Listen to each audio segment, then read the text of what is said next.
നമ്മളിന്നലെ മനുഷ്യവംശത്തിൻ്റെ മനുഷ്യ സൃഷ്ടി വൃക്ഷത്തെക്കുറിച്ച് മനസ്സിലാക്കി അല്ലേ?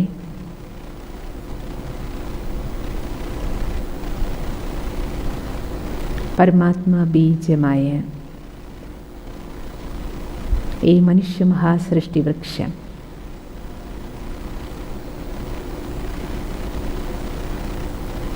ആ സൃഷ്ടി വൃക്ഷത്തിലെ 2 വൃക്ഷങ്ങൾ ഇന്നലെ നമ്മൾ കണ്ടു. ഒന്ന്, നമ്മൾ ആത്മാക്കളെല്ലാം പരമാത്മാവിനോടൊപ്പം വീട്ടിൽ നിരാകാരി വൃക്ഷത്തിൽ ഭഗവാനോടൊപ്പം ഇരിക്കുന്ന സുന്ദരമായ ഈ വൃക്ഷം ഇന്നലെ നമ്മൾ ദർശിച്ചു. ഒരു മരത്തിൻ്റെ ഷേപ്പിലാണ് ആത്മസ്വരൂപങ്ങളെല്ലാം ഭഗവാനോടൊപ്പം ഇരിക്കുന്നത്. അതാണ് നമ്മളിപ്പോൾ ഈ ചിത്രത്തിൽ കണ്ടുകൊണ്ടിരിക്കുന്നത്. ഇതിനെയാണ് നിരാകാരി വൃക്ഷം എന്ന് പറയുന്നത്. അവിടെയും ബീജം പരമാത്മാ, മുകളിലും നമ്മളെ മക്കൾ ഭഗവാനെ ചുറ്റിപ്പറ്റി അവിടെ ഇരുന്നതാണ്. അവിടെ നമ്മളെവിടേക്ക് വന്നു? നിരാകാരി വൃക്ഷത്തിൽ നിന്ന് ഈ ഭൂമിയിലേക്ക് വന്നപ്പോൾ സാകാരി വൃക്ഷത്തിലേക്ക് ശരീരധാരികളായപ്പോൾ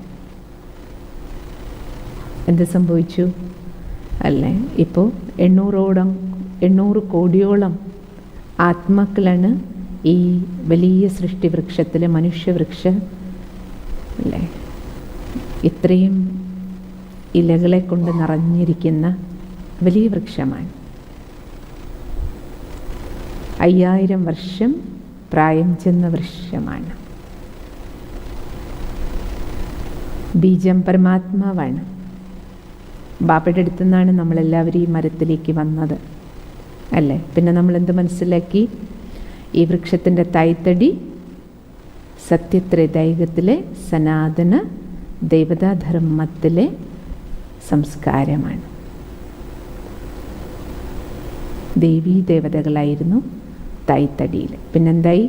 ദ്വാപരയുഗം മുതൽ വൃക്ഷത്തിന് ശാഖോപശാഖകൾ, മറ്റ് മതങ്ങൾ, മതമതാന്തരങ്ങൾ. കലിയുഗത്തിയപ്പോഴെന്തായി? വൃക്ഷം അതിൻ്റെ സമ്പൂർണ്ണ വളർച്ചയെത്തി, ചില്ലകളും അല്ലേ അനേകം ശാഖോപശാഖകളും ചേർന്ന് നമ്മൾ കണ്ടു. പക്ഷേ കലിയുഗം എത്തിയപ്പോഴേക്ക് എന്ത് സംഭവിച്ചു? വൃക്ഷത്തിൻ്റെ വേര് ജഡ്ജഡീഭൂതമായി. ഭഗവാൻ ആ വാക്ക പറയണം, ജീർണിച്ച്. ജഡെന്ന് പറഞ്ഞ വേര്, ജഡ്ജഡീഭൂത്. ജഡീഭൂതം എന്ന് പറഞ്ഞാൽ ജീർണനം സംഭവിച്ചു പോയി. അപ്പോൾ ഈ മഹാസൃഷ്ടി വൃക്ഷത്തിൽ സംഭവിച്ചത് എന്താണ്? മനുഷ്യ സൃഷ്ടിക്ക് വേര് അഴുകിപ്പോയി. ഇപ്പോൾ ഭഗവാൻ എന്താ ചെയ്യുന്നത്? സ്വയം പരംപിത പരമാത്മാ ഭൂമിയിലേക്ക് വന്ന് വേര് റെഡിയാക്കാൻ, വേര് മുളപ്പിക്കാൻ വേണ്ടിയിട്ടാണ്. കാരണം ജീർണിച്ച് പഴയ വൃക്ഷം വീഴുന്നതിന് മുമ്പ് പുതിയ വൃക്ഷത്തൈകൾ റെഡിയാക്കണം. അപ്പം അതുകൊണ്ട് ഇത് സമയമാണ് വേരിൻ്റെ പ്രവർത്തനം, വേരുകളെ തയ്യാറാക്കുന്ന സമയമാണ്. പുതിയ വൃക്ഷത്തിലേക്കുള്ള തൈകളെ റെഡിയാക്കുന്ന ഒരു നഴ്സറി ടൈമാണിത്, പ്ലാന്റേഷൻ ടൈമാണ്. ഭഗവാൻ വന്നിട്ട് നഴ്സറിങ് ആണ് നടത്തിക്കൊണ്ടിരിക്കുന്നത്. പഴയ വൃക്ഷത്തിൽ നിന്ന് നമ്മൾ ആത്മാക്കളാകുന്ന വിത്തുകളെ ശേഖരിക്കുകയാണ്, നമ്മളെ പാകി മുളപ്പിക്കുകയാണ് ഈ സമയത്ത്. അപ്പം നമ്മളെല്ലാവരും എവിടെ എത്തി? ഭഗവാന്റെ നഴ്സറിയിലാണ്. ഭഗവാൻ ഈ നഴ്സറിയിൽ നമ്മളെ നർച്ചർ ചെയ്യാണ്, റെഡിയാക്കുകയാണ്, വേര് വിരിപ്പിച്ചെടുക്കുകയാണ് നമുക്ക്. അതിനു വേണ്ടിയിട്ടാണ് ഈ സത്സംഗം നമുക്ക് തന്നുകൊണ്ടിരിക്കുന്നത്. ആ നഴ്സറിയുടെ ഭാഗമായിട്ട് നടക്കുന്നതാണ് ഈ സത്സംഗം. എന്നിട്ട് ഭഗവാൻ എന്തു പറഞ്ഞു? മക്കളെ, വേരിലിരിക്കുന്ന നിങ്ങളുടെ ജോലി എന്താണ് അല്ലേ? വേരിൻ്റെ ജോലി ബീജത്തിൽ നിന്നെടുക്കുക, വൃക്ഷത്തിന് മുഴുവൻ കൊടുക്കുക. അതാണ് യോഗം. ഓരോ ആത്മാക്കൾക്കും, വേരിലിരിക്കുന്ന ഓരോ ആത്മാവ്, നമുക്കുള്ള പേരെന്താ ഭഗവാൻ തന്നിരിക്കണേ? നിങ്ങൾ ബ്രാഹ്മണരാണ്. നിങ്ങളെ ഞാൻ ശൂദ്രജീവിതത്തിൽ നിന്ന് ബ്രാഹ്മണനാക്കി. ബ്രാഹ്മണരായ നിങ്ങൾ ഭഗവാനുമായി യോഗം വയ്ക്കണം. അതിന് നിങ്ങൾ ഭഗവത് ജ്ഞാനം അല്ലെ കേട്ട്, ഈ ജ്ഞാനം ഉപയോഗിച്ച് ബുദ്ധിയോഗം ഭഗവാനിൽ വെച്ച് പരമാത്മാവിൽ നിന്നെടുക്കൂ, ഈ വൃക്ഷത്തിന് കൊടുക്കൂ. അതുകൊണ്ട് നമ്മുടെ മുഖ്യ ജോലി എന്താണ്? യോഗമാണ്. ആത്മാവിന് പരമാത്മാവുമായിട്ട് യോഗം വേണം. എന്നാലേ നമുക്കും യോഗ്യ ജീവിതം ജീവിക്കാൻ പറ്റൂ. നമ്മൾ നിമിത്തം ഈ വൃക്ഷത്തിന് എന്തെങ്കിലും ചെയ്യാൻ പറ്റും. നമ്മളെ വീട് തന്നെ നോക്കൂ. വീട് ഒരു ചെറിയ വൃക്ഷമല്ലേ, ഒരു കുഞ്ഞു വൃക്ഷമാണ്. സിസ്റ്റർക്ക് ഓർമ്മ വരുന്നത്, ഒരു വീട്ടിൽ പോയ സമയത്ത് അവിടെ ഷോക്കേസിൽ ചെറിയൊരു വൃക്ഷത്തിൻ്റെ മോഡൽ വെച്ചിട്ടുണ്ടായിരുന്നു. എന്നിട്ട് ആ വീട്ടിലുള്ള എല്ലാവരുടെയും ഫോട്ടോ ആ വൃക്ഷത്തിൻ്റെ ഓരോ ഭാഗത്ത് തൂക്കിയിട്ടിട്ടുണ്ടായിരുന്നു. ഒരു കുഞ്ഞു വൃക്ഷമാണ് ഒരു വീടെന്ന് പറയുന്നത്. കാരണം അതൊരു കൂട്ടായ്മയാണല്ലോ. സമൂഹം കുറച്ചുകൂടെ വലിയ വൃക്ഷം. നമ്മൾ ജോലി ചെയ്യുന്ന സ്ഥലം അതൊരു കൂട്ടായ്മയല്ലേ. അപ്പോൾ വൃക്ഷം എല്ലായിടും ഉണ്ട്, കൂട്ടായ്മകൾ എല്ലായിടും ഉണ്ട്. നമ്മൾ കൂടിയേ ജീവിക്കണേ. വീട് കുഞ്ഞ് വൃക്ഷമാണ് അല്ലേ. നമ്മളിരിക്കുന്ന കോളനി കുറച്ചും കൂടെ വലിയൊരു വൃക്ഷമാണ്. നമ്മളിരിക്കുന്ന പ്രദേശം കുറച്ചുകൂടെ വലിയൊരു വൃക്ഷമാണ് അല്ലെ. മുഴുവൻ ലോകം നോക്കിയ വലിയ മനുഷ്യ സൃഷ്ടി വൃക്ഷമാണ്. പക്ഷേ വൃക്ഷത്തിൽ സംഭവിച്ചതെന്താ? ഭഗവാൻ എന്താ പറഞ്ഞത്? നമുക്ക് മനസ്സിലായതെന്താ? വേര് ജീർണിച്ചു പോയിരിക്കുകയാണ്. എല്ലാ കൂട്ടായ്മകളും ഉണ്ട്, എല്ലാ രംഗങ്ങളും ഇപ്പം നോക്കുക അസോസിയേഷൻസാണ്. ജാതിയുടെ അസോസിയേഷനുണ്ട്, ജോലി സ്ഥലത്ത് അസോസിയേഷനുണ്ട്, റിട്ടയർ ആയവരുടെ അസോസിയേഷനുണ്ട് അല്ലേ. ഇപ്പോൾ ഫോണിൽ തന്നെ നോക്കൂ. ഇപ്പോൾ പ്രത്യേകിച്ചും ഈ ലോക്ക്ഡൗൺ പീരീഡിലെല്ലാം ഗ്രൂപ്പുകളാണ്. എത്ര വാട്സപ്പ് ഗ്രൂപ്പാണ് നമ്മൾ പറയില്ലേ, ആ ഗ്രൂപ്പ് ഈ ഗ്രൂപ്പ്. നമ്മുടെ ഫാമിലിയുടെ ഒരു ഗ്രൂപ്പ് ഉണ്ടാവും, ജോലി സ്ഥലത്തെ വേറെ ഗ്രൂപ്പ് ഉണ്ടാവും അല്ലെ, പഠിച്ച സമയത്ത് ഗ്രൂപ്പ് ഉണ്ടാവും. എത്ര ഗ്രൂപ്പിലാണ് നമ്മളെല്ലാം ഗ്രൂപ്പിലാണ്. നമ്മളെല്ലാം വൃക്ഷത്തിലാണ്, ചെറുതും വലുതുമായ വൃക്ഷത്തിലാണ്. പക്ഷേ വൃക്ഷത്തിനെല്ലാം സംഭവിച്ചിരിക്കുന്നത് എന്താണ്? ഭഗവാൻ പറയുന്നത്, വേര് അടിത്തറ സ്ട്രോങ് അല്ലെങ്കിൽ എന്ത് ചെയ്യും? ഏത് കൂട്ടായ്മയിലും ഉറപ്പുണ്ടാവില്ല. വൃക്ഷത്തിൻ്റെ വേര് ജീർണിച്ച താഴെ വീഴുന്നത് പോലെ ഏത് കൂട്ടായ്മയിലും ആധ്യാത്മികമായ മൂല്യങ്ങൾക്ക് മഹത്വം കൽപ്പിക്കാത്ത ജീവിതമാണ് ജീവിക്കുന്നതെങ്കിൽ കൂട്ടായ്മകൾ, അത് കുടുംബം മുതൽ ശിഥിലമാകുന്നതിൻ്റെ കാരണം അതാണ്. അതുകൊണ്ടാണ് ഭഗവാൻ വന്നിപ്പം നമ്മൾ മക്കളോട് എന്ത് പറയണേ? ആത്മീയതയാണ് മക്കളെ വൃക്ഷത്തിൻ്റെ വേര് സ്ട്രോങ് ആക്കും അല്ലേ. അപ്പം നമുക്ക് വേരിലിരിക്കണം, വേരാകണം, വേരിൻ്റെ ധർമ്മം ചെയ്യണം. എന്താ ധർമ്മം? യോഗം വയ്ക്കണം, പരമാത്മാവുമായി യോഗ്യരാകണം. അതുകൊണ്ടാണ് ഇന്ന് നമ്മൾ വിഷയം വെച്ചിരിക്കണേ യോഗം, രാജയോഗം. സർവയോഗങ്ങളുടെയും സമന്വയമാണ് രാജയോഗം. പലരും ചോദിക്കാറുണ്ട്, ഇവിടെ പഠിപ്പിക്കുന്ന രാജയോഗം അത് പതഞ്ജലിയുടെ യോഗമാണോ, വിവേകാനന്ദ യോഗമാണോ? അതിലൊക്കെ രാജയോഗം പറയുമല്ലോ. അപ്പം ഇന്ന് നമ്മൾ കേൾക്കുന്ന യോഗം ചിത്രത്തിൽ നിങ്ങൾ കാണുന്നുണ്ടല്ലോ, സർവയോഗ സമന്വയമായ രാജയോഗമാണ്. പരംപിത പരമാത്മാ ശിവഭഗവാൻ പഠിപ്പിക്കുന്ന യോഗമാണ് നമ്മളിവിടെ പഠിക്കുന്നത്. ഇതിനെ നമുക്ക് മറ്റേതുമായിട്ട് താരതമ്യപ്പെടുത്താൻ പറ്റില്ല. പക്ഷേ നമ്മൾ പഠിച്ചിട്ടുള്ള പല യോഗങ്ങളും ഒരു പക്ഷേ നമുക്കിതിൽ ദർശിക്കാൻ കഴിയും. അതിൻ്റെ എല്ലാം പ്രയോജനം നമുക്ക് കിട്ടും. ഇനി ചിലർക്ക് ചിന്തയുണ്ട്, ശാരീരികമായ ആസനങ്ങൾ പലതും പഠിക്കുക, അതിനെ യോഗം എന്ന് പറയാറുണ്ട്. അയ്യോ, ഞാൻ ആ യോഗം പഠിക്കണ്ടല്ലോ. പഠിച്ചോളൂ, ഏത് വേണമെങ്കിലും പഠിച്ചോളൂ. പക്ഷേ നമ്മൾ പഠിക്കുന്ന യോഗങ്ങൾ ഏതാണെങ്കിലും അത് ഭഗവാൻ പഠിപ്പിക്കുന്ന രാജയോഗവുമായിട്ട് നമുക്ക് താരതമ്യം ചെയ്യാൻ പറ്റില്ല. അതും ചെയ്തോളൂ. ആ കൂട്ടത്തിൽ നമുക്ക് എന്തും ചെയ്യാം. രാജയോഗം നമുക്ക് വേറെ പഠിക്കണം, ചെയ്യണം. അതിൻ്റെ ഫലം നമുക്ക് അത് ചെയ്യുന്നതിലൂടെ കിട്ടും. ഇത് ചെയ്ത ഇതിൻ്റെ പ്രയോജനം നമുക്ക് കിട്ടും. കാരണം ഇവിടെ നമ്മൾ പറഞ്ഞുവല്ലോ, ഇവിടെ ആത്മാവും പരമാത്മാവും തമ്മിലുള്ള യോഗമാണ്, യോജിപ്പാണ് നമ്മൾ പഠിക്കണം. ഇതിൽ നമ്മൾ നോക്കിക്കഴിഞ്ഞാൽ 4 തരത്തിലുള്ള യോഗങ്ങളുടെയും സമന്വയം കാണാം. രാജയോഗത്തിൽ ഭക്തിയോഗവും ഉണ്ട്, കർമ്മയോഗവും ഉണ്ട്. ഇത് ജ്ഞാനയോഗവുമാണ്, ഇത് ധ്യാനയോഗവുമാണ്, മെഡിറ്റേഷനുമാണ് അല്ലേ. ഇപ്പോൾ നമുക്ക് ഓരോന്നോരോന്നായിട്ട് കാണാം. രാമായണം മഹാഭാരതം തന്നെ നോക്കൂ, എല്ലാറ്റിലും യോഗങ്ങളെക്കുറിച്ച് പറയുന്നുണ്ട്. ഗീതയിൽ ഓരോ അധ്യായവും യോഗം എന്ന് പറഞ്ഞിട്ടാണ് അല്ലേ. രാമായണത്തിൽ നോക്കൂ, രാമായണത്തിൽ നമുക്ക് ഈ യോഗം ഭക്തിയോഗം കാണാൻ പറ്റും. അനേക ഭക്തരെ നമുക്കതിൽ കാണാം. ഹനുമാൻ്റെ ഭക്തി കാണാം, വിഭീഷണൻ്റെ ഭക്തി കാണാം, അല്ലേ? ശബരിയുടെ ഭക്തി കാണാം. അനേക ഭക്താത്മാക്കളുടെ ഭക്തി നമുക്ക് ദർശിക്കാൻ പറ്റും അതിൽ. പിന്നെയോ കർമ്മയോഗം നമ്മൾ നോക്കുകയാണെങ്കിൽ ഭരതൻ്റെ കർമ്മയോഗം നമുക്കതിൽ കാണാം.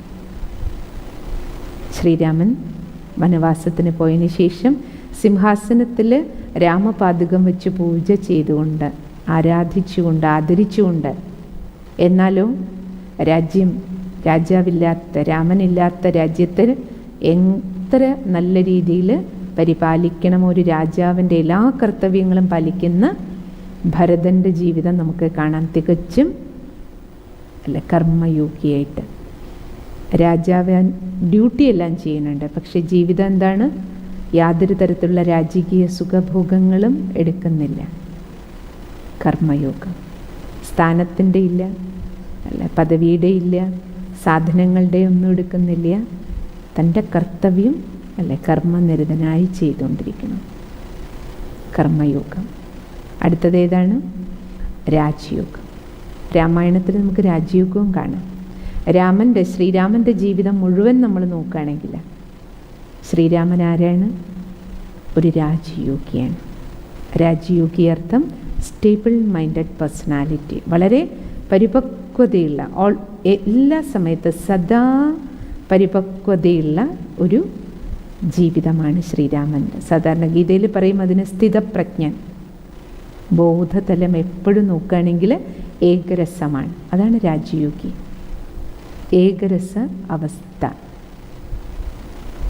കയറൂല്ല, ഇറങ്ങൂല്ല, എപ്പോഴും ഒരേപോലെ. അതാണ് രാജയോഗ ജീവിതത്തിൻ്റെ പ്രാപ്തി എന്ന് പറയുന്നത്, അല്ലേ? നേട്ടങ്ങൾ വരുമ്പോൾ അഹങ്കാരവും ഇല്ല, കോട്ടം വന്നു, നഷ്ടം വന്നു പറഞ്ഞിട്ട് വീഴ്ചയില്ല. അത് നമുക്കവിടെ കാണാം.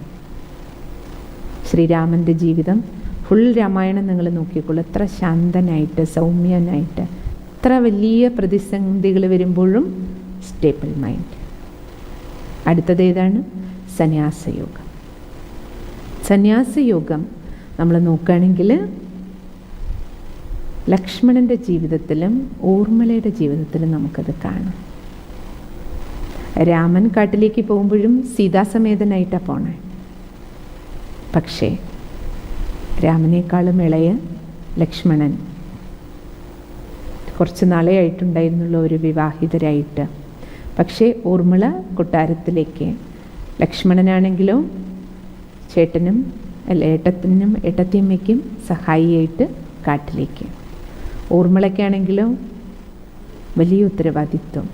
കൊട്ടാരത്തിൽ ഇത്രയും പേര് ദുഃഖിതരാ, അമ്മമാരെല്ലാം. അച്ഛൻ മരിച്ച ദുഃഖം, അമ്മമാരുടെ ദുഃഖം, അല്ലേ? എല്ലാവരെയും മാനേജ് ചെയ്യുന്ന ഇത്രയും വലിയ റെസ്പോൺസിബിലിറ്റി ലക്ഷ്മണനില്ലാതെ സ്വയം ഏറ്റെടുത്തെല്ലാം ചെയ്യേണ്ടി വരികയാണ്. അപ്പം അവിടെ നമുക്ക് മനസ്സിലാക്കാം, സ്ഥൂലമാണ് ത്യാഗമെങ്കിൽ പോലും ആ സൂക്ഷ്മ ത്യാഗബലം ഉണ്ടെങ്കിലേ ആ സ്ഥൂലമായ ത്യാഗം പോലും അവിടെ ഊർമിളയ്ക്ക് ചെയ്യാൻ കഴിയുന്നുള്ളൂ. ഗുപ്ത കഥാപാത്രങ്ങളാണ്, പക്ഷെ അവരുടെ പാർട്ട് എത്ര മഹത്വപൂർണ്ണമാണ്.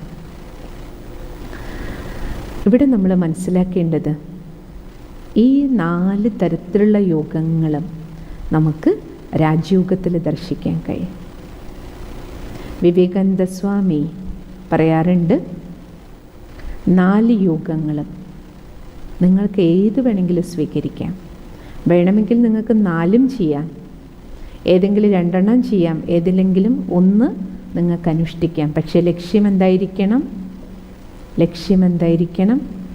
റിലീജിയൻ എന്ന് പറഞ്ഞാൽ ദ എയിം ഓഫ് റിലീജിയൻ, ധാർമ്മികതയുടെ ലക്ഷ്യം എന്ന് പറയുന്നത് ഇസ് ടു ബി ഫ്രീ. നിങ്ങൾ സ്വതന്ത്രരാകണം. എന്തിൽ നിന്ന് സ്വതന്ത്രമാകണം? അത് അദ്ദേഹം വ്യക്തമാക്കുന്നുണ്ട്. സ്വാതന്ത്ര്യം ഇതിൽ നിന്ന് കർമ്മബന്ധനങ്ങളിൽ നിന്ന് സ്വതന്ത്രമാകണം. പിന്നെയോ നിങ്ങൾക്ക് നിങ്ങളുടെ സ്വന്തം ബുദ്ധിയിലുള്ള അഹന്തയിൽ നിന്ന് നിങ്ങൾ സ്വതന്ത്രരാകണം, അല്ലേ? നിങ്ങളെ കെട്ടുന്ന എന്തൊക്കെയുണ്ടോ അതിൽ നിന്ന്, എല്ലാ ചരടുകളിൽ നിന്നും അല്ലേ? ശാരീരികവും മാനസികവും ബൗദ്ധികവും വൈകാരികവുമായി എന്തെല്ലാം ബന്ധനങ്ങളിൽ നിങ്ങൾ കുടുങ്ങുന്നു അതിൽ നിന്നെല്ലാം നിങ്ങളെ സ്വതന്ത്രമാക്കുന്നതായിരിക്കണം ധാർമ്മിക. അങ്ങനെയുള്ള ധാർമ്മികത വേണം നിങ്ങൾ ജീവിതത്തിൽ ആചരിക്കാൻ. അതിൻ്റെ പേരാണ് റിലീജിയൻ എന്നാണ് അദ്ദേഹം പറയുന്നത്. പിന്നെ നിങ്ങളുടെ ഏതെല്ലാം തരത്തിലുള്ള പരിധിയുള്ള ഐഡൻറ്റിറ്റീസ് ഉണ്ടോ, പരിധിയുള്ള നമ്മുടേതായ അല്ല നമ്മൾ പറയുന്ന ഈ ശരീരത്തിൻ്റേതായ പല ലിമിറ്റഡ് ഐഡൻറ്റിറ്റീസ്, നമ്മൾ ആരാണെന്ന് ചോദിക്കുമ്പോൾ പലതും പറയുമല്ലോ. നമ്മുടെ ജാതിയുടെ, മതത്തിൻ്റെ, ലിംഗത്തിൻ്റെ, ദേശത്തിൻ്റെ, ഭാഷയുടെ ആ പരിമിതികൾക്കെല്ലാം ഉള്ളിൽ നിന്ന് നിങ്ങൾ പുറത്തേക്ക് വരണം. നിങ്ങളെ പുറത്തേക്ക് കൊണ്ടുവരുന്നതായിരിക്കണം ധാർമ്മികത. അങ്ങനെയുള്ള ധാർമ്മികത വേണം നിങ്ങൾ ആചരിക്കാൻ എന്ന് അദ്ദേഹം പറയുമായിരുന്നു. അതിൽ ഈ 4 യോഗങ്ങളിൽ നിങ്ങൾക്ക് ഏതാണോ ഏതെങ്കിലും ഒന്ന് ചെയ്യാൻ പറ്റുകയാണെങ്കിൽ അത് ചെയ്യൂ, അല്ലെ 2 ചേർത്ത് ചെയ്യാൻ പറ്റുക അത് ചെയ്യൂ, അല്ല 4 ചേർത്ത് അനുഷ്ഠിക്കാൻ കഴിയുമെങ്കിൽ അത് ചെയ്യൂ. പക്ഷേ ലക്ഷ്യം എന്തായിരിക്കണം? Is to be free. നിങ്ങൾക്ക് സ്വതന്ത്രരാക്കാൻ കഴിയണം ബന്ധനങ്ങളിൽ നിന്ന്. ഇനി നമ്മൾ ഓരോരുത്തരും ജീവിതത്തിലേക്ക് തിരിഞ്ഞു നോക്കാൻ നമുക്ക് നമ്മളെല്ലാവരും കുഞ്ഞുനാൾ മുതൽ അറിഞ്ഞോ അറിയാതെയോ ഇതിൽ ഏതെങ്കിലുമൊക്കെ ചെയ്തു വരുന്നുണ്ട്. ഭക്തിയോഗവും ജ്ഞാനയോഗവും കർമ്മയോഗവും സന്യാസയോഗവും ഒക്കെ. പക്ഷേ നമ്മൾ എത്രത്തോളം സ്വതന്ത്രരാണ് എന്ന് നമുക്ക് ചെക്ക് ചെയ്യണം. കെട്ടുകളിൽ നിന്ന് എത്ര സ്വതന്ത്രരാണ്, അതാണ്. ഒന്നും വേണ്ട, നമുക്ക് നമ്മുടെ മനസ്സ്, നമ്മുടെ സങ്കല്പം, വിചാരം, മനസ്സ് കൊണ്ട് നമുക്ക് എത്ര സ്വതന്ത്രരാക്കാൻ പറ്റണം. ഏറ്റവും വലിയ നമ്മൾ പറയില്ലേ, നമുക്ക് ഏറ്റവും വലിയ ഇടംകേട് നമ്മുടെ തന്നെ മനസ്സാണ്, നമ്മുടെ തന്നെ വിചാരങ്ങളാണ്. മനസ്സ് എപ്പോഴും എല്ലാവർക്കും പരാതി എന്താ? മനസ്സ് നിൽക്കണില്ല, ചിന്ത നിൽക്കണില്ല. ഇന്നലെ ഞാൻ ഓരോ ചോദ്യം ചോദിച്ചില്ലേ, മെഡിറ്റേഷൻ ചെയ്യുമ്പോൾ പോലും വിചാരം കൺട്രോൾ ചെയ്യാൻ പറ്റണില്ല.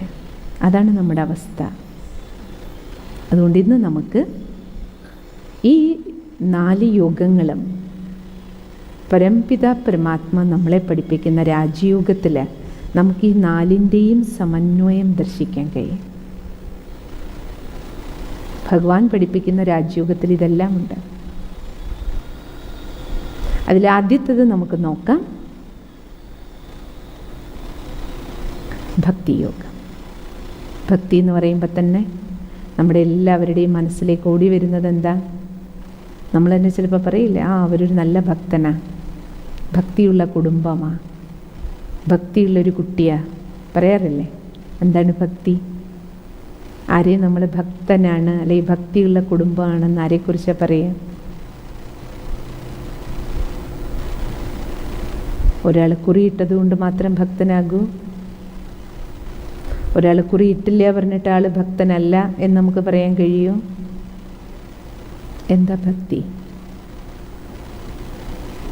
ദിവസവും വിളക്ക് വയ്ക്കുന്നുണ്ട്, അല്ലെ പൂജ ചെയ്യുന്നുണ്ട്, അല്ലെ അമ്പലത്തിൽ പോകുന്നുണ്ട്, പള്ളിയിൽ പോകുന്നുണ്ട്, അല്ലേ? എന്താ ഭക്തി? ഭക്തിയുടെ കൃത്യമായ നിർവചനം നമ്മൾ ആദ്യം മനസ്സിലാക്കണം. എന്നിട്ട് വേണം നമ്മൾ ഓരോരുത്തരെയും വിലയിരുത്താൻ. നമ്മളെയും വിലയിരുത്തി നോക്കണം. അപ്പോൾ നമുക്കറിയാൻ കഴിയും ഞാൻ സത്യമായൊരു ഭക്തനാണോ, ഞാൻ ആരെക്കുറിച്ചാണോ അവർ ഭക്തനാണ് അല്ലെങ്കിൽ ഒരു ഭക്തി ഇല്ലാത്തവരാണ് എന്ന് പറയണത്, അതെത്രത്തോളം നമ്മൾ വില ഇരുത്തുന്നത് ശരിയാണെന്ന് അപ്പോഴാണ് നമുക്കറിയാൻ കഴിയണം. കാരണം ഓരോന്നും നമ്മൾ മനസ്സിലാക്കണം. ഭക്തിയുടെ വ്യക്തമായ നിർവചനം എന്താണ്? ഭക്തി അർത്ഥം പ്രേമം, ഭക്തി അർത്ഥം സമർപ്പണം. ഇത് രണ്ടും നമുക്ക് വേണം ജീവിതത്തിൽ, പ്രേമവും സമർപ്പണം. പ്രേമം, ഭക്തിയിൽ പ്രേമം ആരോടായിരിക്കണം? പ്രഭു പ്രേമം എന്നല്ലേ പറയാം, ഭഗവാനോടുള്ള സ്നേഹം. ആ അകമഴിഞ്ഞ സ്നേഹത്തിൻ്റെ പേര് അൺകണ്ടീഷണൽ ലവ്, അതിൻ്റെ പേരാണ് പ്രേമം. ആ പ്രേമം ഈശ്വരനോട് നമുക്ക് വരുമ്പോൾ അതിനെ എന്ത് പറയും? ഭക്തി എന്ന് പറയും. പൊതുവേ നമ്മൾ കേട്ടിട്ടുണ്ട് ദേശഭക്തി, ദേശത്തോട് പ്രേമം വന്നാൽ എന്ത് പറയും? ഒരു ദേശഭക്തനാണ്, അല്ല ദേശഭക്തിയുണ്ട്. അപ്പോൾ ഭഗത് സിംഗിൻ്റെ തന്നെ ജീവിതത്തിൽ നമ്മൾ കേട്ടിട്ടുണ്ടല്ലോ, അല്ലേ? നല്ല സമർപ്പണമുള്ള ആളായിരുന്നു. അത് ദേശത്തോടുള്ള ഭക്തി തൻ്റെ സമർപ്പണമായിട്ട് മാറി ജീവിതത്തിൽ. ദേശത്തിന് വേണ്ടി ജീവിച്ച ആളാണ്. അവിടെയാണ് നമുക്ക് അല്ലെ ഭഗത് സിംഗിൻ്റെ ജീവചരിത്രം നിങ്ങൾ കേട്ടിട്ടുണ്ടാവും.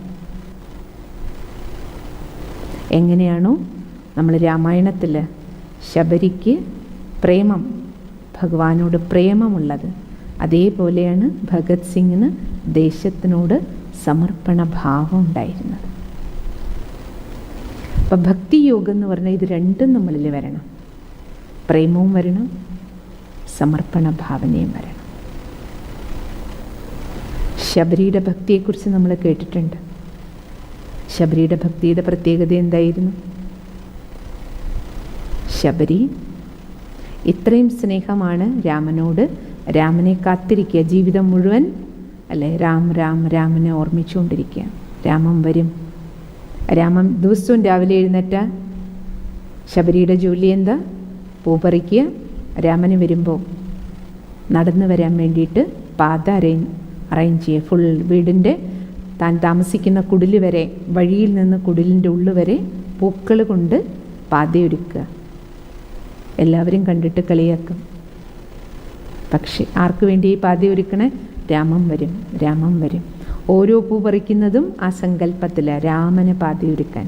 അതിനുശേഷം കാട്ടിൽ പോയി കൂടയ്ക്കുള്ളിൽ ദിവസവും പഴങ്ങൾ പൊട്ടിച്ചു വയ്ക്കും. എൻ്റെ രാമന് കൊടുക്കാൻ. എങ്ങനെയാണ് ഓരോന്ന് പൊട്ടിച്ചു വയ്ക്കുക? ഓരോ പഴം എടുത്തിട്ട് കടിച്ചു നോക്കും. പുളിപ്പുണ്ടോ, ചവർപ്പുണ്ടോ, അത് കളയും അല്ലേ. മധുരമുള്ളത് മാത്രം എടുത്ത് കുട്ടയിൽ വയ്ക്കും. അങ്ങനെ ഒരു നാൾ എന്തായി? രാമൻ വരും, ശബരിയുടെ അടുത്ത് വരും. ശബരി ആശ്രമത്തിൽ പ്രവേശിക്കുന്ന രംഗമുണ്ടല്ലോ. അപ്പോൾ ശബരി കൊണ്ടുവന്ന് അല്ലേ സൽക്കരിച്ചിരുത്തിയിട്ട് അല്ലേ രാമന് മുന്നിൽ തൻ്റെ കൂടയിൽ ശേഖരിച്ച് പഴങ്ങൾ കൊടുക്കും. രാമനത് അമൃത് പോലെ എടുത്ത് സേവിക്കാൻ തുടങ്ങും. ലക്ഷ്മണനത് കാണുമ്പോൾ ദേഷ്യം വരും. നോക്കുമ്പോഴെന്താ കൂടയിൽ ഓരോ പഴവും കടിച്ചിട്ട് വെച്ചിരിക്കുക. പക്ഷെ രാമൻ എങ്ങനെയാണ് ഭുജിക്കണേ? എൻ്റെ കൗസല്യ മാതാവ് അയോധ്യയിൽ വിളമ്പിത്തന്ന ഭക്ഷണം അതുപോലെ അമൃതമാണിത് എന്ന് പറഞ്ഞിട്ടാണ് ആൾ അതീന്ദ്രിയ സുഖത്തിലാണ് കഴിക്കണം. എന്താ കാരണം? സ്നേഹം, ശബരിയുടെ പ്രേമം. ആ പ്രേമത്തിന് മുന്നിൽ ശ്രീരാമൻ എന്ത് കാണുന്നില്ല? ഈ പഴമൊക്കെ കടിച്ചിട്ട് പൊട്ടിച്ചിട്ട് വെച്ചിരിക്കുക. കാരണം എന്തുകൊണ്ടാണ് കടിച്ചു നോക്കാൻ കാരണം? എൻ്റെ രാമന് പുളിപ്പില്ലാത്തത് കൊടുക്കണം.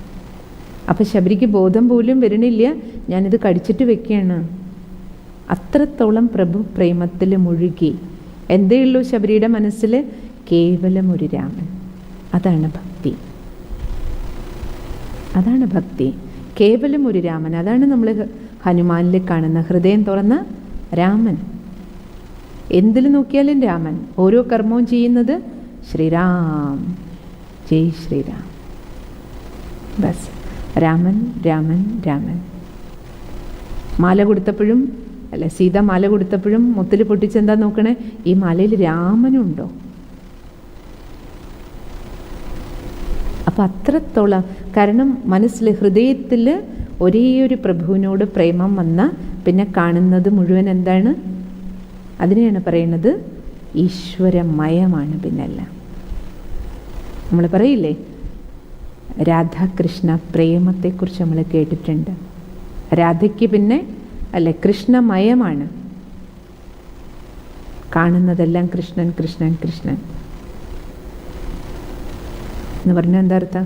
കാണുന്നതെല്ലാം കൃഷ്ണൻ എന്നുള്ളതല്ല. കാണുന്നത് ഏതെന്താണോ അതത് തന്നെയാണ്. പക്ഷെ കണ്ണിൽ എന്തേ കാണുന്നുള്ളൂ? ഒരു പ്രേമം ആരോടാണോ, അകത്തെ പ്രേമം ആരോടാണോ, പുറത്തെ കണ്ണിലും അതേ കാണുള്ളൂ പിന്നീട്. അതിനെയാണ് പ്രേമമയ അവസ്ഥ.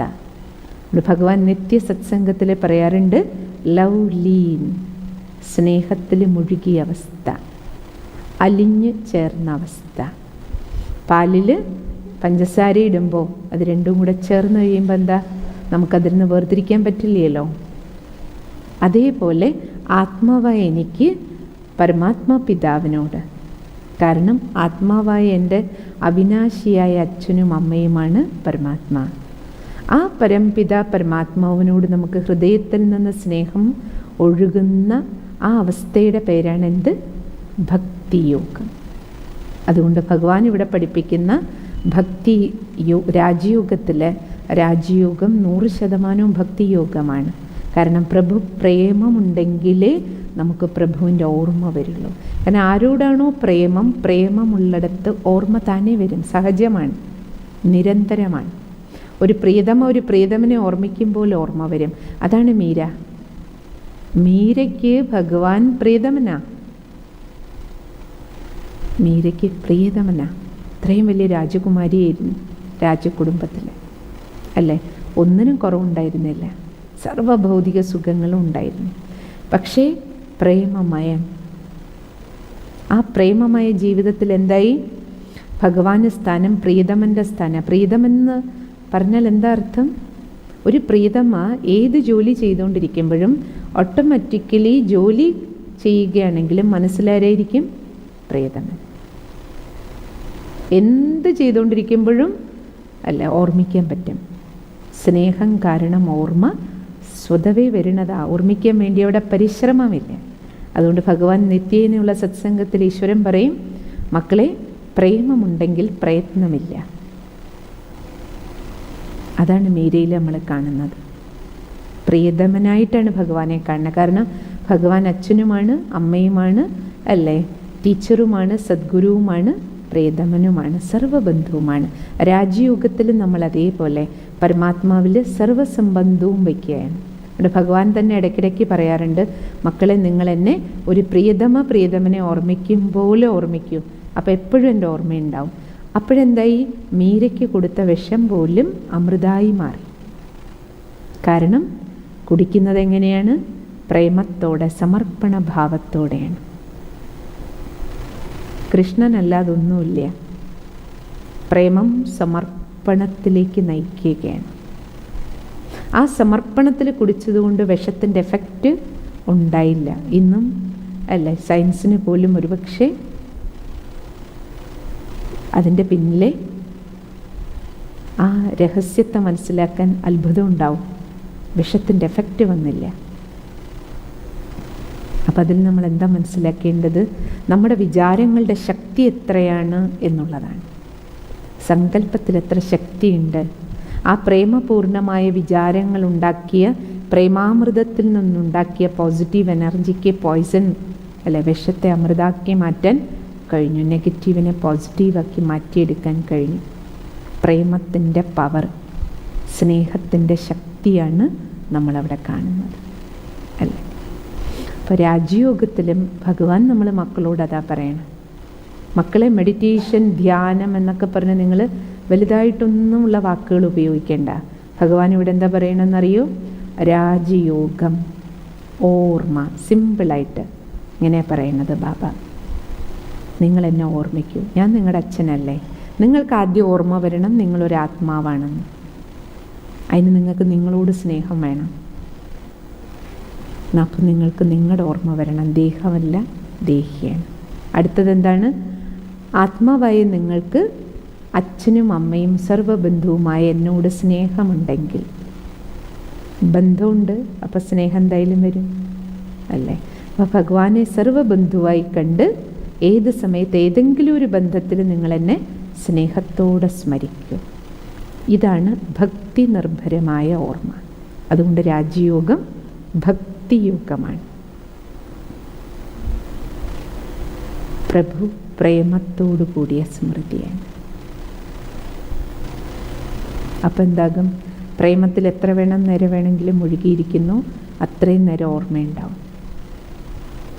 നമ്മൾ മുതിർന്നവരോട് ആരോട് ചോദിച്ചാലും, ഈശ്വരീയ വിശ്വവിദ്യാലയത്തിലെ എല്ലാ മുതിർന്ന ദാദിമാരും ബ്രഹ്മബാബയും എല്ലാവരോടും എന്താണ് യോഗം, മെഡിറ്റേഷൻ എന്താണ് എന്ന് ചോദിച്ചാൽ അവരെല്ലാവരും പറയുന്ന പരിഭാഷ ഒറ്റ വാക്കുത്തരമാണ് തരുന്നത്, योग माना प्यार. യോഗമെന്നാൽ സ്നേഹമാണ്. ആർക്കാരോട്?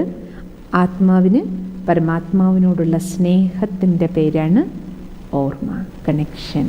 കാരണം ആരോട് സ്നേഹമുണ്ടോ അവരുടെ ഓർമ്മ വരും. അപ്പോൾ ആത്മാവായി എനിക്ക് പരമാത്മാവിനോട് സ്നേഹമുണ്ടെങ്കിൽ പരമാത്മ സ്മൃതി കൊണ്ട് നമ്മൾ ചിത്രത്തിൽ കാണുന്നില്ലേ, ലിങ്ക്ഡ് ആയിരിക്കും, കണക്റ്റഡ്. ആ കണക്ഷൻ്റെ പേരാണ് എന്ത്? ഭക്തിയോഗം. അതുകൊണ്ട് രാജയോഗം ഭക്തിയോഗമാണ്. അതാണ് നമ്മൾ ഭഗത് സിംഗിൻ്റെ ജീവിതത്തിൽ കണ്ടത്. എന്താ? ആൾക്ക് പ്രേമം ദേശത്തോടായിരുന്നു. ദേശത്തോടുള്ള ആ പ്രേമം എന്ത് ചെയ്തു? ആളിനെ സമർപ്പണ മനോഭാവം ഉണ്ടാക്കിയെടുത്തു ആളുടെ ഉള്ളിൽ. ഭഗത് സിംഗിൻ്റെ ജീവിത ചരിത്രം നിങ്ങൾ കേട്ടിട്ടുണ്ടാവും. ഇന്ത്യയുടെ സ്വാതന്ത്ര്യത്തിന് വേണ്ടിയിട്ട് സ്വന്തം ജീവിതം സമർപ്പിച്ച ആളാണ്. തൂക്കിലേറ്റിയിട്ട് അല്ലേ, ജീവൻ അങ്ങനെയാണ് നഷ്ടപ്പെട്ടത്. ഭഗത് സിംഗ് സ്വാതന്ത്ര്യ സമര പ്രവർത്തനങ്ങളിൽ ഏർപ്പെട്ടിരുന്ന സമയത്ത് അദ്ദേഹത്തിനോട് മാതാവ് ഒരു ദിവസം പറഞ്ഞു, കാണാൻ വന്നപ്പോൾ, നീ ഒരു വിവാഹം കഴിച്ച് കാണണമെന്ന് അമ്മയ്ക്ക് ആഗ്രഹമുണ്ട്. അപ്പോൾ അദ്ദേഹം പറഞ്ഞു, എൻ്റെ വിവാഹം കഴിഞ്ഞല്ലോ. കാരണം കുറേ നാൾ സ്വാതന്ത്ര്യ സമരത്തിൽ വേറിട്ടല്ലേ ജീവിച്ചത്, ദൂരെയായിരുന്നല്ലോ അദ്ദേഹം. അപ്പോൾ പറഞ്ഞു, വിവാഹം കഴിഞ്ഞു. ആരോടൊപ്പം? ഭാരതാംബയോടൊപ്പം എൻ്റെ വിവാഹം കഴിഞ്ഞു. ഭാരതാംബയെ ഞാൻ വരിച്ചിരിക്കുകയാണ്. അപ്പോൾ അമ്മ വീണ്ടും പറയും, അല്ല മോനെ, ശരിയാണ്, നീ എല്ലാം ചെയ്തോ, പക്ഷെ എന്നാലും നീ വിവാഹം കഴിച്ച് നിനക്കൊരു കുഞ്ഞുണ്ടായി, എനിക്ക് കാണണം. അപ്പോൾ വീണ്ടും എന്താ പറയണേ? മാതാവിനോട് എന്താ പറയണേ? അമ്മയ്ക്കും അമ്മ ഭാരതാംബയാണ്, എൻ്റെ അമ്മയും ഭാരതാംബയാണ്, അവിടുന്ന് എൻ്റെ അമ്മയുമാണ് അല്ലേ. നമ്മൾ രണ്ടമ്മമാരുടെ അമ്മയായ ഭാരതാംബയെ രക്ഷിക്കുന്നത് മാത്രമാണ് എൻ്റെ ജീവിത ദൗത്യം. അതിനായി ഞാൻ സമർപ്പിക്കപ്പെട്ടിരിക്കുകയാണ്. എൻ്റെ ജീവിതം ഞാൻ അതിന് അർപ്പിച്ചു കഴിഞ്ഞിരിക്കുന്നതാണ്, ഭാരതാംബയെ രക്ഷിക്കാൻ. അതാണ് സമർപ്പണം. ദേശഭക്തിയിൽ നിന്നുണ്ടായ സമർപ്പണമാണ് നമുക്കവിടെ കാണുന്നത്. അതിൽ പ്രേമമുണ്ട്, സമർപ്പണമുണ്ട്. സമർപ്പിക്കപ്പെട്ടതാണ്, കമ്മിറ്റഡാണ് അല്ല, കംപ്ലീറ്റ് സറണ്ടറിങ്. വേറെ ഒരു വസ്തുവിനോ വ്യക്തിക്കോ മറ്റൊന്നിനും അല്ലേ ലക്ഷ്യത്തിൽ നിന്ന് പിന്തിരിപ്പിക്കാനേ കഴിയില്ല. സമർപ്പിക്കപ്പെട്ട ജീവിതമാണ്.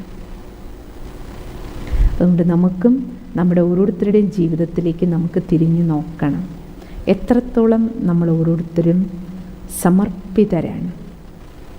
ഭക്തിയിൽ ഇത് രണ്ടാമത്തേതാണ് നോക്കേണ്ടത്. പ്രേമം കഴിഞ്ഞാൽ അർപ്പണം. ഈ ഈശ്വരീയ വിശ്വവിദ്യാലയത്തിൽ ബ്രഹ്മകുമാരീസിൽ നമുക്ക് കാണാൻ കഴിയും, ഇവിടെ സമർപ്പിതരായ സഹോദരിമാർ സഹോദരന്മാർ ആയിരക്കണക്കിനുണ്ട്. ഭാരതത്തിലും ഇന്ത്യയിലും ഒരു 40-50,000 സഹോദരി സഹോദരന്മാർ കംപ്ലീറ്റ്ലി ഡെഡിക്കേറ്റഡാണ്. നിങ്ങൾ കണ്ടാലറിയാം, എല്ലാവരും ചെറുപ്പക്കാരാണ്. മൗണ്ട് അബുവിൽ നമ്മൾ പോയ ആയിരക്കണക്കിന് പേരെ അവിടെ നമുക്ക് കാണാം. അതിൽ വലിയ വലിയ കുടുംബങ്ങളിൽ നിന്ന് വന്നവർ, വളരെ ഉയർന്ന വിദ്യാഭ്യാസ യോഗ്യതയുള്ളവർ, വളരെ ഉയർന്ന ജോലി ചെയ്തിരുന്നവർ. നമുക്കവരെ കണ്ട പക്ഷെ മനസ്സിലാവില്ല. അവരോരോരുത്തരും അവിടുത്തെ അടുക്കളയിൽ സേവനം ചെയ്യുന്നവരെ പോലും നമ്മൾ പോയി കണ്ടു കഴിഞ്ഞാൽ നമുക്ക് മനസ്സിലാവില്ല അവരുടെ ലൗകിക രീതിയിലുള്ള അവരുടെ ബാക്ക്ഗ്രൗണ്ട്. കാരണം അവരവിടെ സേവനം ചെയ്യുന്നവരുടെ സമർപ്പണ മനോഭാവം കണ്ട ഇവരിത്രയും എഡ്യൂക്കേറ്റഡ് ആണെന്നോ നിങ്ങൾക്ക് അത്ഭുതം തോന്നും. അവിടെ PG ഗോൾഡ് മെഡലിസ്റ്റും അടുക്കളയിലെ സേവനത്തിലുണ്ട്. വലിയ യൂണിവേഴ്സിറ്റികളിൽ നിന്ന് ഗോൾഡ് മെഡലിലോടുകൂടി പാസ്സായവർ. ആര് നമ്മുടെ മൗണ്ട് അബുവിലെ ബ്രഹ്മകുമാരീസിൻ്റെ ഹെഡ് ക്വാർട്ടേഴ്സിൽ പോയിട്ട് വന്നാലും പറയും, ഇവിടെ എങ്ങനെയാണ് കാര്യങ്ങൾ നടക്കണേ? ആരും ആരോടൊന്നും പറയണില്ല, പക്ഷേ എല്ലാം നടക്കണുണ്ട്. ആരും അവിടെ ഓർഡർ കൊടുക്കാനില്ല, ആജ്ഞ കൊടുക്കാനില്ല. ഒരു ഓട്ടോമാറ്റിക് മെഷീൻ പോലെയാണല്ലോ അവിടെ എല്ലാം വർക്ക് ചെയ്യുന്നത്. പക്ഷെ അവിടെ ഒരു ബോസിനെയും കാണാനില്ല. എന്നാലും എല്ലാ കാര്യങ്ങളും ഇന്നിപ്പോൾ അനുഭവം പറഞ്ഞപ്പോൾ നിങ്ങൾ കേട്ടില്ലേ, എല്ലാ കാര്യങ്ങളും എങ്ങനെ ഇത്രയും ചിട്ടയോടെ. കാരണം 10,000 പേര് സംഗമിക്കുന്ന സ്ഥലമാണ്. ഒരു സമയത്ത് ഒരു പ്രോഗ്രാമിന് ലോക്ക്ഡൗണിന് മുമ്പ് നോക്കിക്കഴിഞ്ഞാൽ അറ്റ് എ ടൈം 30,000 പേര് അറ്റ് എ ടൈം പ്രോഗ്രാംസ് ഉണ്ട്. പല കോംപ്ലക്സിൽ പല പ്രോഗ്രാംസ് ഉണ്ട് അത് ഒരേ സമയത്ത്. എല്ലാം എങ്ങനെ നടക്കണു? ഒരാൾ പോലും അവിടെ സാലറിക്കാരില്ല. ഒരിക്കലും തിരുപ്പതിയിൽ നിന്നൊരു ഗ്രൂപ്പ് അഡ്മിനിസ്ട്രേഷൻ ഡിപ്പാർട്ട്മെൻറ്റിൽ നിന്നുള്ളവർ വന്നിട്ട് കണ്ടിട്ട് ദാദിജിയോട് പറഞ്ഞതാ, ദാദി ഞങ്ങളുടെ അവിടെ ഇവിടെയും തമ്മിലുള്ള വ്യത്യാസം ഇതാ. ഞങ്ങളവിടെ എല്ലാവരും സാലറി വാങ്ങുന്നവരാണ്.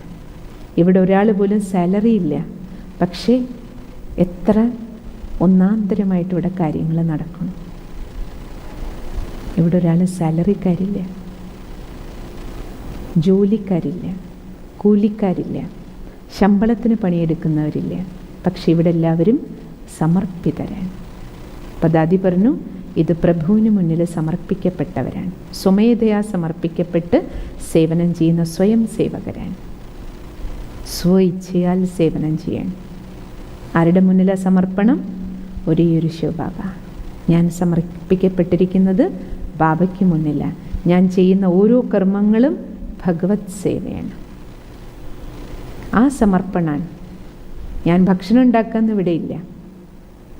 ഗുരുവായൂർ പോയിട്ട് ഞാൻ ഭക്ഷണം കഴിച്ചിട്ട് വന്നു പറയുമോ അമ്പലത്തിൽ നിന്ന്? ഇല്ല. ഗുരുവായൂരിന്ന് പ്രസാദം കഴിച്ചു. അതാണ് പ്രഭു പ്രേമത്തിൽ. പിന്നെന്തേ ഉള്ളൂ? അവിടെ സാമ്പാറോ വീലും ഇല്ല. സാമ്പാറോ വീലും ചോറോ കഴിച്ചതെങ്കിൽ എന്തേ പറയുള്ളൂ? ഗുരുവായൂർ അമ്പലത്തിൽ നിന്ന് പ്രസാദം കഴിച്ചു. അതാണ് പ്രഭു പ്രേമത്തിൽ അലിഞ്ഞ് അതുണ്ടാക്കുമ്പോൾ അവിടെ നമ്മൾ സദ്യ ഉണ്ടാക്കുക എന്ന് പറയില്ല, പ്രസാദമാണ് ഉണ്ടാക്കണം. ഓരോ കർമ്മവും എന്തായിട്ട് മാറും? ഭഗവത് സേവനമായിട്ട് മാറും. എന്തുകൊണ്ടെന്നാൽ പ്രേമം വന്നു കഴിഞ്ഞാൽ, ആത്മാവായി എനിക്ക് പരമാത്മാവിൽ പ്രേമം വരുമ്പോൾ, ഞാൻ എന്നെ അറിഞ്ഞ് ഈശ്വരനെ അറിഞ്ഞു കഴിയുമ്പോൾ ഉണ്ടാകുന്ന സമർപ്പണം എന്താണ്? അർപ്പിക്കുന്നത് ഞാൻ എന്ന ഭാഗമാണ്. നമ്മുടെ ഉള്ളിലുള്ള ഈഗോ, ഇതുവരെ നമ്മുടെ ഉള്ളിലുണ്ടായിരുന്ന ഈഗോ എന്താണ്? ഞാൻ എന്ന് പറയുമ്പോൾ ഞാൻ സ്ത്രീയാണ്, പുരുഷനാണ്, അല്ലേ? ഞാൻ ഇന്നടത്ത് ഇന്ന ആളാണ് കുറേ ഉണ്ടായിരുന്നല്ലോ നമുക്ക് അഡ്രസ്സുകൾ. നമ്മുടെ ജാതിയുടെ, മതത്തിൻ്റെ, പദവിയുടെ, സൗന്ദര്യത്തിൻ്റെ എന്തെല്ലാം ഈഗോയുടെ കുപ്പായങ്ങളുണ്ടായിരുന്നോ നമുക്ക് ഭഗവാനോട് അടുക്കും തോറും, മെഡിറ്റേഷൻ ചെയ്യും തോറും രാജയോഗത്തിൻ്റെ പ്രാക്ടീസ് നമ്മുടെ ഉള്ളിൽ നിന്ന് മഞ്ഞുരുകും പോലെ നമ്മുടെ ഉള്ളിലെ ഈഗോ പതുക്കെ പതുക്കെ പതുക്കെ ഓരോ ദിവസവും പരമാത്മസ്മൃതിയിലൂടെ നടക്കുന്നത് അതാണ്. മെഡിറ്റേഷൻ നമ്മുടെ ഈഗോയുടെ ലെവലിനെ കുറച്ച് കൊണ്ടുവരും. ഞാനെന്ന ഭാവം സമർപ്പണമാകുമ്പോൾ എന്താകും? അതാണ് യഥാർത്ഥ ഭക്തി. ഇനി നമ്മൾ നോക്കണം. അതുകൊണ്ട് നിങ്ങൾ കണ്ടിട്ടുണ്ടാവും, ഈ മൃഗങ്ങളെയൊക്കെ ബലി കൊടുക്കണ കണ്ടിട്ടില്ലേ? ഭക്തിയുടെ പേരിൽ കോഴിയെ അല്ലെങ്കിൽ ആടിനെയൊക്കെ അറുക്കുകയൊക്കെ ചെയ്യുന്നത് കണ്ടിട്ടില്ലേ? ബലിയാകണം എന്നാ പറയാം. അർപ്പണം, സമർപ്പണം. പണ്ട് നരബലി ഉണ്ടായിരുന്നു. കാശി ഖൽവട്ട് നടത്തിയിരുന്നു. അർപ്പണം എന്നാൽ എന്താ അർത്ഥം? ഇപ്പം നമുക്ക് മനസ്സിലായില്ലേ? എന്താ അർപ്പിക്കേണ്ടത്? ഈഗോയെ സമർപ്പിക്കുക. ഞാനെന്ന ദുരഭിമാനത്തെയാണ് ബലിയർപ്പണം ചെയ്യേണ്ടത്. നമ്മൾ നമ്മുടെ ഈഗോ സമർപ്പിക്കാൻ വയ്യ നമുക്ക്. അതിന് പകരം പാവം ജന്തുജാലങ്ങളെയൊക്കെ കഴുത്തറുത്ത് സമർപ്പിച്ചു. ആ സമർപ്പണമായി, ഭഗവാനെ പ്രീതിപ്പെടുത്തി. ഭഗവാൻ എപ്പോഴാണ് പ്രീതിപ്പെടുന്നത്? നമ്മുടെ പ്രീതിയിലാണ് ഈശ്വരൻ പ്രീതിപ്പെടുന്നത്. നമുക്ക് പ്രഭുവിനോട് പ്രേമം വരണം. നമുക്ക് പ്രഭുവിനോട്, ഭഗവാന് മുന്നിൽ നമുക്ക് സമർപ്പണ ബുദ്ധി, നമ്മുടെ ബുദ്ധി ഉണ്ടല്ലോ, ഈഗോയിസ്റ്റിക് ബുദ്ധി, അതിനെ ശരീരബോധത്തിൻ്റെ ബുദ്ധിയെ സമർപ്പണം ചെയ്തിട്ട് ആത്മബോധത്തിൽ നിന്ന് ഡിവൈൻ ഇൻ്റലക്റ്റ് വർക്ക് ചെയ്യാൻ തുടങ്ങും, ദിവ്യബുദ്ധി പ്രവർത്തിക്കാൻ തുടങ്ങും. അതാണ് സമർപ്പണം എന്ന് പറഞ്ഞത്. സമർപ്പണം എന്ന് പറഞ്ഞാൽ ബുദ്ധൂസായിട്ടിരിക്കുക എന്നുള്ളതല്ല. ബുദ്ധിയെ സമർപ്പിച്ചു, ഇനിയിപ്പോൾ ഒന്നും ചെയ്യണ്ടേ, ബോധവാനായി പ്രവർത്തിക്കാൻ തുടങ്ങും.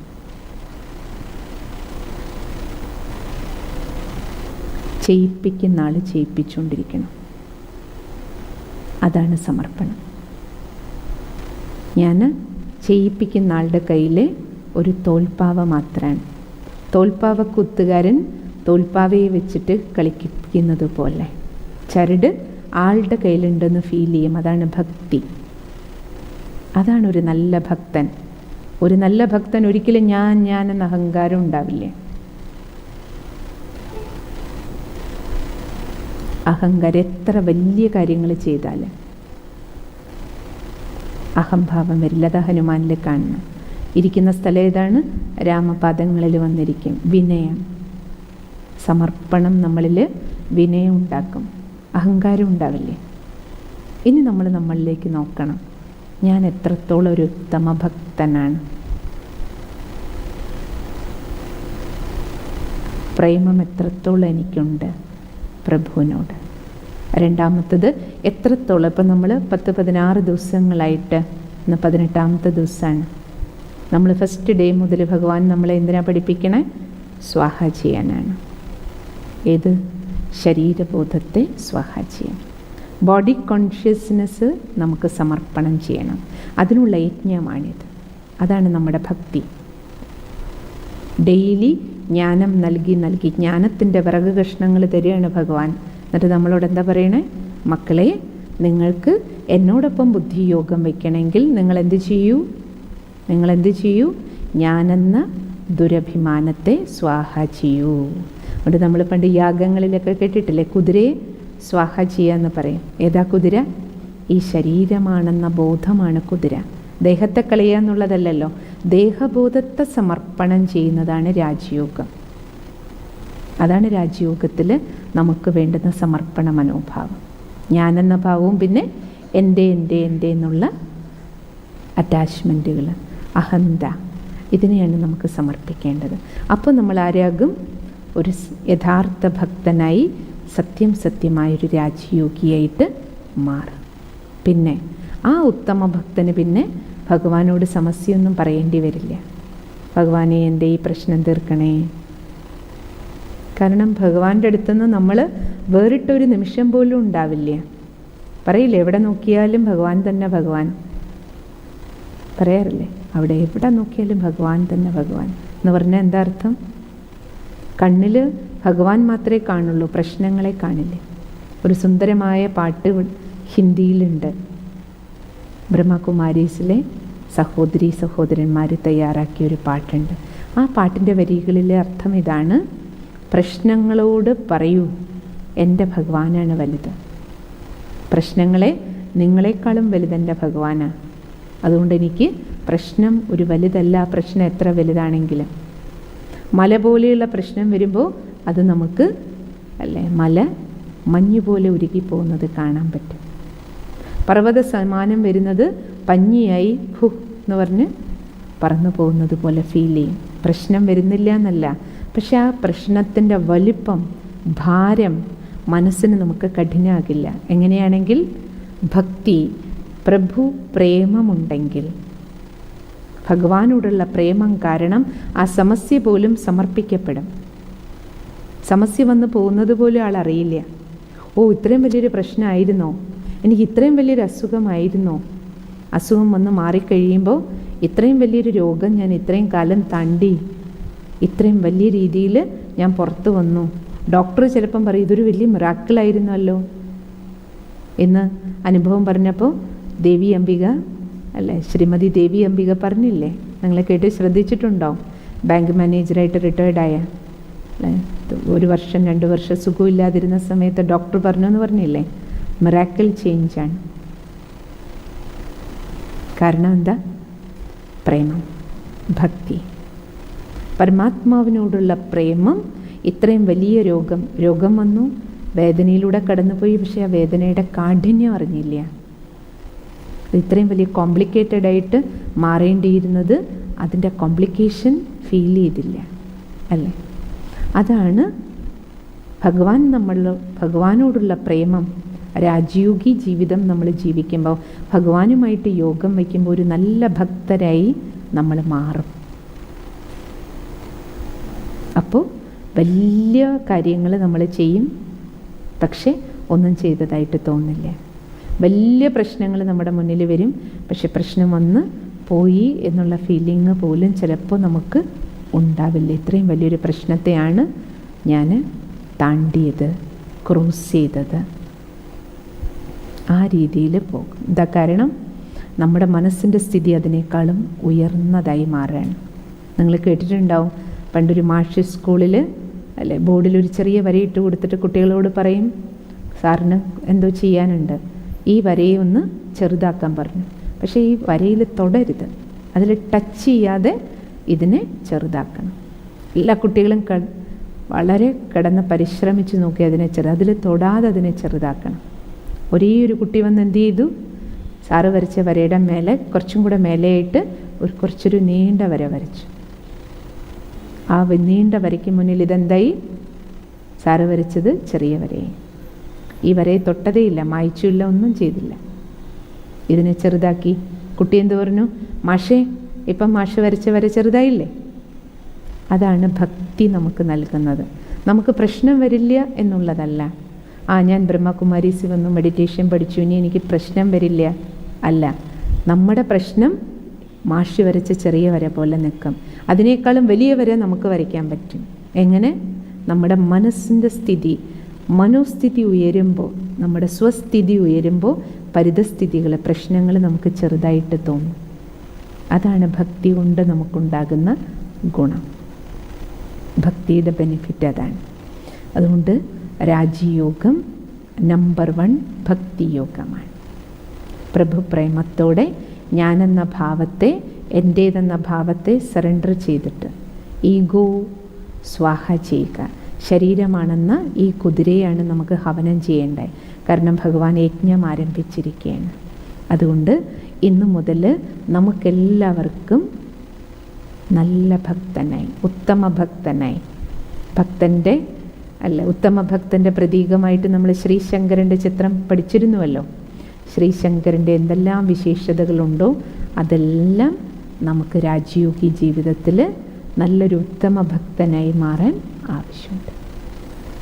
ഇന്നു മുതൽ നമ്മുടെ ലക്ഷ്യം അതായിരിക്കണം. എങ്ങനെ നമുക്ക് മുന്നോട്ട് പോകണം? ഈശ്വരനോട് പറയരുതെൻ്റെ ക്ലേശങ്ങൾ വലുതാണ്. ക്ലേശങ്ങളോട് എന്ത് പറയണം? എൻ്റെ ഭഗവാൻ എത്ര വലുതാണ്.